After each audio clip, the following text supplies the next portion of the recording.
Hello and welcome to Eye on Africa, France 24's program focused on the continent. I'm Charlie James, in for Georgia Calvin-Smith, and here's what's ahead. Activists at COP26 tell the rich world to get its head out of the sand and keep its promises on climate change. Africa is paying an outsized price for pollution by developed nations. COVID-19 has kept the border between DR Congo and the Republic of Congo closed for a year and a half. Those who depend financially on inter-country travel are barely hanging on. And Libya starts registering presidential candidates for an election it hopes will bring stability. The disagreements over the powers of whoever wins is raising fears of a contested result.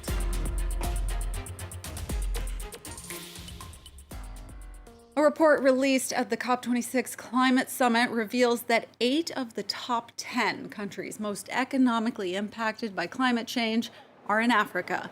Former U.S. President Barack Obama was among these speakers Monday. He called on rich nations to end years of deadlock with developing countries over payments for climate change. And a young Ugandan activist pushed for action over words.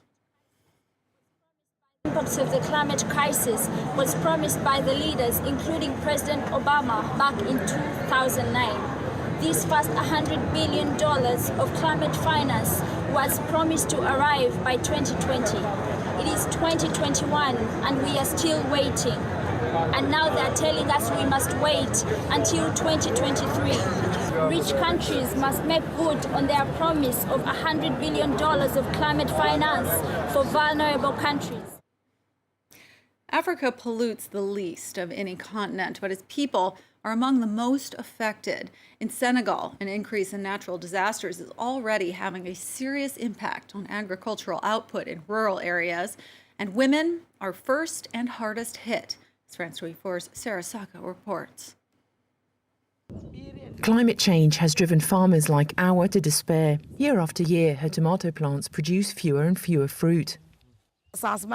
It's because of climate change. It wasn't like this before.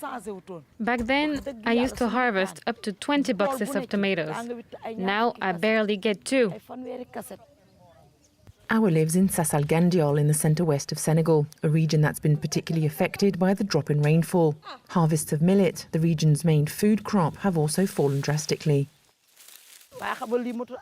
I can't even last 2 months with this. I can't describe the difficulties I am experiencing. Our harvests are a disaster. According to the latest report from the World Meteorological Organization, 2020 saw food insecurity in Africa increase by 40%. One organization is trying to help the women of Sassal-Gandiol by teaching them about agroecology. The tree captures the water and moistens the soil. The organization's planted 150,000 trees since 2017, but their efforts only go so far. Rich countries must first rein in their greenhouse gas emissions. If the commitments of the Paris Agreement are not respected, it means that this COP26 is doomed to fail. It will be a total failure. These commitments must be respected. We must facilitate African countries' access to green finance. Wealthy nations have pledged $100 billion a year to finance the climate transition of southern countries from 2020. But as the end of 2021 draws near, the full promised amount still hasn't been delivered. Let's take a quick look at other top stories from across Africa today. An Ethiopian rebel leader fighting the government says his troops are near the capital and preparing another attack. The Oromo Liberation Army has teamed up with Tigrayan forces and has since gained territory closer and closer to Addis Ababa. The government is rejecting claims that the rebels are within striking distance, but has ordered the capital to prepare to defend itself. Meanwhile, diplomats are rushing to try to negotiate a ceasefire. The UN Security Council meeting on Monday to discuss the conflict, and the UN aid chief visited the northern Tigray region over the weekend. The death toll from a fuel tanker explosion in Sierra Leone has risen to 115, that according to the health ministry. The tanker exploded following a collision in the capital of Freetown on Friday. Victims included people who ran to collect fuel leaking from the vehicle. Hundreds more were injured in the blast, and on Monday, the government requested international medical aid for hospitals overwhelmed by need. And South African Paralympic champion Oscar Pistorius could soon be considered for parole. He's served half of his 13-year sentence for murdering his girlfriend in the early hours of Valentine's Day 2013. Reva Steenkamp died when Pistorius fired 4 shots through the door of his bathroom. Once known as Blade Runner, Pistorius was the first double amputee to race at the Olympics, competing on prosthetic blades. The world's 2 closest capital cities are located on either side of the Congo River, separated by just 4 kilometers. Yet for the past year and a half, Brazzaville and Kinshasa have been closed off by the pandemic. And people who made a living crossing the river between DR Congo and the Republic of Congo are struggling. Clément Bonnereau and Rosie Piot report from Brazzaville. At Brazzaville's beach, the city's main port area on the Congo River, most boats have remained at the quayside since the beginning of the pandemic. When the few boats still allowed to cross the border come into sight, baggage handlers scramble to make a few bucks. We don't make nearly as much money as before. We have problems paying our rents. We don't know what to do. We wish they could reopen the border so that we can go back to the way we were before.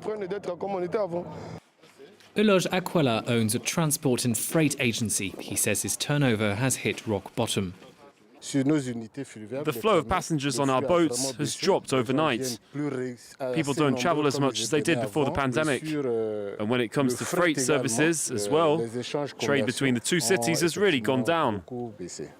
In Brazzaville, many shop owners used to get their supplies from Kinshasa on the other side of the river. Now some items have become almost impossible to get hold of. Since they closed the borders, prices have increased a lot. Before the coronavirus, it wasn't like that, but now life has become very difficult for all of us. Despite growing economic difficulties, the government has so far refused to reopen the border with DR Congo, citing the COVID-19 pandemic as a major concern. There are countries, great powers, which have perfect control of the pandemic and which have almost reached full vaccination coverage. And yet they continue to restrict cross-border movement of people. The Republic of Congo is currently struggling with a 3rd wave of infections, prompting it to announce a tightening of measures to stop the spread of the coronavirus. Libya has opened registration for candidates in presidential and parliamentary elections, the nation looking to turn a page on a decade of war. However, speculation has been mounting over possible presidential bids by Eastern-based military chief Khalifa Haftar and the son of former dictator Muammar Gaddafi. Nicolas Charmant takes a closer look. Libya has never held a direct presidential election, but it plans to do so on the 24th of December. The Electoral Commission said presidential candidates could apply until November the 22nd.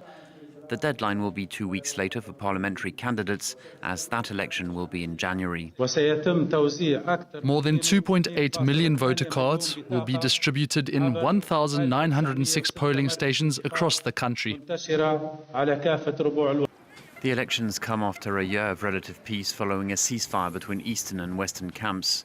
The country was racked by violence for nearly a decade after the fall of Muammar Gaddafi in 2011.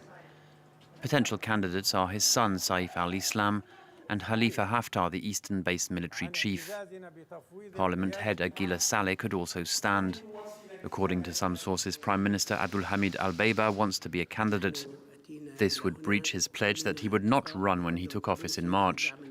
Observers worry that a disputed result could spark a return to conflict. And finally on the program, Kenyan runners captured both the men's and women's titles at the 50th New York Marathon on Sunday. Albert Korir took the men's crown with a run time of 2 hours, 8 minutes and 22 seconds after coming in second place last time. His compatriot, Paris Jebchirchir, became the first reigning Olympic champion to win the women's race, claiming victory in 2 hours, 22 minutes and 39 seconds. About 30,000 runners competed in New York after last year's race was canceled by the pandemic.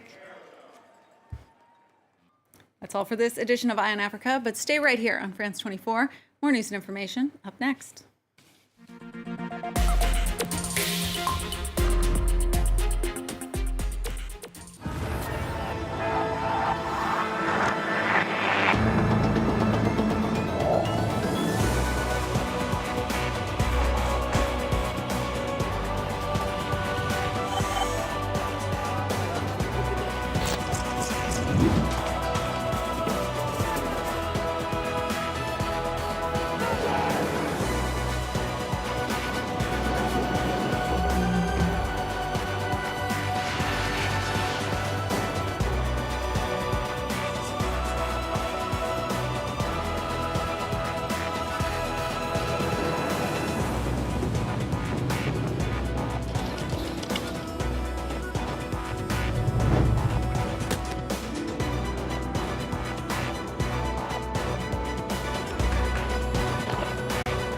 France 24, your window on the world. Liberté, égalité, actualité.